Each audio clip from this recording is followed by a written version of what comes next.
Hello नमस्कार दोस्तों, मैं मनोज यादव आपके अपने यूट्यूब चैनल पर स्वागत है आप सभी लोगों का एक नए वीडियो में। और आज का जो विशेष वीडियो आपको बताने वाले हैं वो है हमारा कैंसर के बारे में। कैंसर में हम ये जानेंगे कि हम कैंसर को कैसे पहचानें और डॉक्टर की सलाह से, और इसमें आपको क्या टेस्ट करवाने होते हैं, क्या क्या स्कैनिंग वगैरह आपकी होगी, तो उससे आपको पता लगेगा कि आपका कैंसर आपको है या नहीं है। ये चीज़ें जानने के लिए वीडियो के एंड तक बने रहिए, वीडियो को पूरा देखिए। और जो लोग नए हैं तो वीडियो को सब्सक्राइब कर लें और लाइक और शेयर और कमेंट्स भी करते रहें, जो उनको लगता है कि करना चाहिए तो वो कर सकते हैं। तो चलिए आज हम बात कर लेते हैं कैंसर के बारे में। कैंसर को हम स्टार्टिंग में कैसे पहचानें, मतलब क्या इसका मुख हो सकता है, कैसे कैसे हो सकता है, किन किन जगहों में हो सकता है और कैसे क्या है। तो सबसे पहले हम कैंसर के बारे में बात करते हैं। कैंसर एक भयानक बीमारी है जो लोगों को अगर हो जाती है तो वो मौत के दरवाजे तक ले जाती है, लेकिन काफ़ी लोगों को अच्छा हुआ है। जैसे हमारे काफ़ी एक्टर लोग हैं, क्रिकेटर हैं, जैसे युवराज सिंह का नाम सुना होगा आपने, क्रिकेटर हैं। और सोनाली बेंद्रे जो अभिनेत्री हैं, उनका भी ट्रीटमेंट हुआ है तो वो लोग ठीक होके आ गए हैं, अच्छे से बढ़िया तरीके से हैं, कोई टेंशन नहीं है उनको। तो ट्रीटमेंट भी है अगर अपना अच्छे से कर लेते हैं, बट हमें फर्स्ट स्टेज में अगर पता लग जाता है तो देखिए सबसे पहले हम कैंसर को कैसे पहचान लें। एक स्वस्थ आदमी अपने क्या है कि स्क्रीनिंग टेस्ट करता है। स्क्रीनिंग टेस्ट में क्या होता है कि हमें कंफर्म नहीं होता है।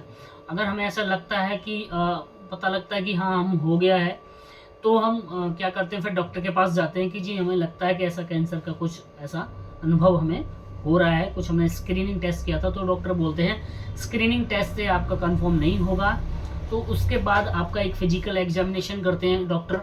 फिजिकल एग्जामिनेशन करेंगे आपका, फिर आपकी फैमिली हिस्ट्री को देखिए चेक किया जाएगा कि आपको पिछली मतलब किसी फैमिली हिस्ट्री में किसी को था या नहीं था, वो चेक करेंगे। उसके बाद आपकी स्कैनिंग स्टार्ट करेंगे। स्कैनिंग में जैसे मान लीजिए आपका क्या क्या आता है स्कैनिंग में, जैसे आपका अल्ट्रासाउंड हो गया, एक्सरे हो गया, सिटी स्कैन है, पैट स्कैन है, एमआरआई है और मैमोग्राफी है। और इन सारे जो भी डायग्नोस्टिक वाले ये ऐसे टेस्ट हम करते हैं, जैसे किसी का ओवेरियन कैंसर है, पीएसए का करते हैं, सीबीसी का टेस्ट करते हैं। और ओवेरियन हो गया, इसका स्पुटम से भी करते हैं, स्पुटम सैंपल से भी करते हैं, ब्लड टेस्ट से भी करते हैं।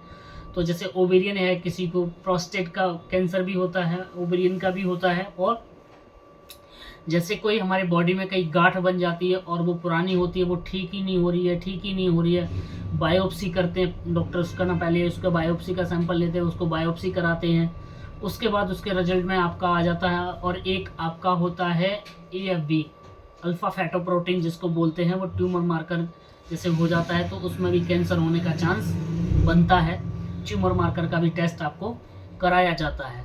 तो देखिए अगर ऐसा कुछ आपको ऑप्शन हो रहा है या कुछ ऐसा बन रहा है, तो आप क्या कर सकते हैं, तुरंत जाके डॉक्टर की परामर्श ले सकते हैं।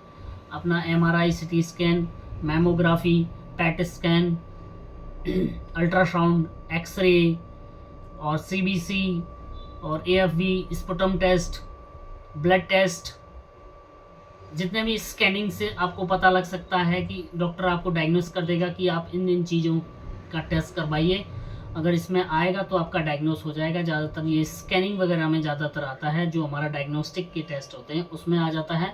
फिर CBC में तो ल्यूकेमिया को चेक किया जाता है कि उसमें आपका क्या है क्या नहीं, किस तरह से आपका ये इसमें आ रहा है नहीं आ रहा है, वो आपकी डिटेल भी चेक कर लेते हैं। जो उसको फर्स्ट में हमें पता लग जाता है कि आपका ये स्टेज है, तो उस स्टेज को जल्दी से कंट्रोल किया जाता है। बट अकॉर्डिंग टू एज भी इसमें आता है कि जैसे एज होता है, जैसे ओवेरियन कोई कैंसर हो जाता है, तो जैसे लेडीज़ को ज़्यादातर होता है वो दिक्कत परेशानी, जेंट्स को भी होती है, लेडीज़ को भी हो जाता है उसमें दिक्कत। अब जैसे मान लीजिए किसी की सर्जरी वगैरह जब होती है, तो सर्जरी में अगर कहीं कुछ गांठ रह जाती है या कुछ थोड़ा सा कुछ रह जाता है, डिलीवरी के टाइम पर ऑपरेशन वगैरह होता है, उस टाइम हो जाती है, ओवेरियन कोई आपको गांठ वगैरह बन जाती है। तो ऐसे बहुत सारे टेस्ट हैं, और भी सारे टेस्ट हैं। CA-125 या 19.9 ये होता है, और ऐसे कई सारे टेस्ट कैंसर के लिए बताए गए हैं। ठीक है, तो इस तरह से आप अपना उसमें चेकअप करा के अपने टेस्ट को करा सकते हैं, अपना को जान सकते हैं कि कैंसर के बारे में हमें कैसे पता लगाना चाहिए, कैसे जानना चाहिए। और अगर आपको कुछ ऐसे सिम्टम वगैरह जैसे लगते हैं, कुछ सिम्टम्स हैं, तो तुरंत अपने डॉक्टर से मिलिए। और अपने हॉस्पिटल्स में जो डॉक्टर आपके कलीग हों उनसे मिल सकते हैं। अच्छे अच्छे हॉस्पिटल्स वगैरह हैं कैंसर के लिए, एम्स में बनाया गया है। उसका अच्छा सा ट्रीटमेंट भी होता है एम्स में, हर जगह मतलब जहाँ हॉस्पिटल्स हैं जहाँ एम्स का भी है। IRCH, उस बिल्डिंग का नाम है IRCH, उस पर ऊपर लिखा है IRCH। वो सिर्फ कैंसर के लोगों को ही देखा जाता है। वहाँ पर कैंसर से रिलेटेड जो पेशेंट्स हैं उन्हीं का ट्रीटमेंट वहाँ पर होता है उस बिल्डिंग में, एम्स में जाके अंदर। तो ये सारी चीज़ें आपकी हैं। ये डायग्नोसिस अपना जैसे कराना चाहें लोग साल में 6 महीने 3 महीने में कराते हैं, तो वो करा सकते हैं। इन टेस्टों में अपनी जानकारी ले सकते हैं कि हमें ऐसा कुछ ऐसा बॉडी में ऐसा हमारा है तो नहीं। जैसे पहले माना जाता था कि कोई पुरानी गांठ वगैरह किसी को हो गई, जैसे स्किन में कोई गांठ निकल गई। अब वो गांठ निकल गई तो उसको क्या हुआ कि पहले ट्रीटमेंट कर दिया, उसका अच्छे से हो गया। क्या हुआ कि वो जैसे उसका ट्रीटमेंट जब तक चला तब तक तो वो ठीक रही, उसके बाद कोई मुंह से हो गई। अब जैसे कैंसर बोलते हैं लोग कि तम्बाकू खाने से भी हो जाता है, तम्बाकू मुंह में रखने से हो जाता है, मुंह में हो जाता है, गले में हो जाता है, फेफड़ों में हो जाता है, PSA प्रोस्टेट में हो जाता है, ओवेरियन में हो जाता है। तो जैसे इस तरह के आपके कैंसर जो भी टेस्ट करा सकते हैं कि उससे हमें पता लग जाए कि हमारा कौन सा है कौन सा नहीं है।